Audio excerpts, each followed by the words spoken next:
பேசிக்கான chicken semi gravy recipe எப்படி செய்கிறதுன்னு சொல்லி பார்ப்போம். இது மிச்சவுமே ஈஸியான ஒரு ரெசிபி.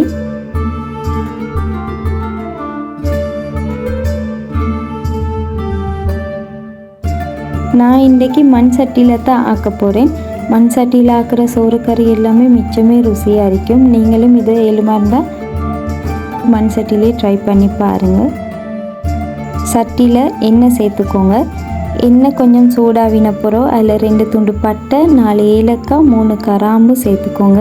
அதோட கொஞ்சமாக ரம்பையில் ஒரு பெரிய வெங்காயம் வெட்டி சேர்த்துட்டு 3 பச்சை கொச்சிக்காவும் சேர்த்து நல்லா வதக்கிக்கோங்க. தேவையான அளவு உப்பும் சேர்த்து வதக்கிக்கோங்க. நான் கல் உப்பு தான் எடுத்திருக்கிறேன். வெங்காயம் வதங்கின பிறகு அதில் இஞ்சி வெள்ளைப்பூடு பேஸ்ட் சேர்த்துட்டு கருவேப்பிலை ஒரு கொத்தும் சேர்த்து நல்லா வதக்கிக்கோங்க. இஞ்சி வெள்ளைப்பூடோட பச்சை வாசம் போக்காட்டிக்கும் வதக்கிட்டு அதில் ஒரு பெரிய தக்காளி ஒன்று வெட்டி சேர்த்து அதையும் நல்லா வதக்கிக்கோங்க. தக்காளியும் இப்படி சாஃப்டாக வதங்கி வந்த பிறகு மசாலாவுக்கு நான் கொஞ்சமாக மஞ்சள் தூள், சீரகத்தூள், மல்லித்தூள், கரம் மசாலா 1/2 டீஸ்பூன் அளவுக்கு எடுத்திருக்கிறேன். 2 டீஸ்பூன் கொச்சிக்காய் தூளும் சேர்த்திருக்கிறேன்.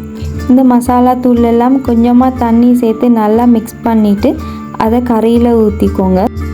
இப்போ சிக்கன் எல்லாம் சேர்த்துக்கோங்க. நான் 1/2 கிலோ சிக்கன் எடுத்திருக்கிறேன்.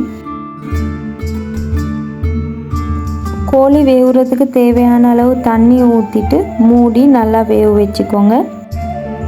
உங்களுக்கு கிரேவி கொஞ்சம் கூடையாக வேணும்னு சொன்னால் நீங்கள் கொஞ்சம் தண்ணி கூடையாக சேர்த்துக்கிறோம். மேலும் பாருங்கள், எங்களோட சிக்கன் கிரேவி நல்லா ரெடி ஆகிடுச்சு.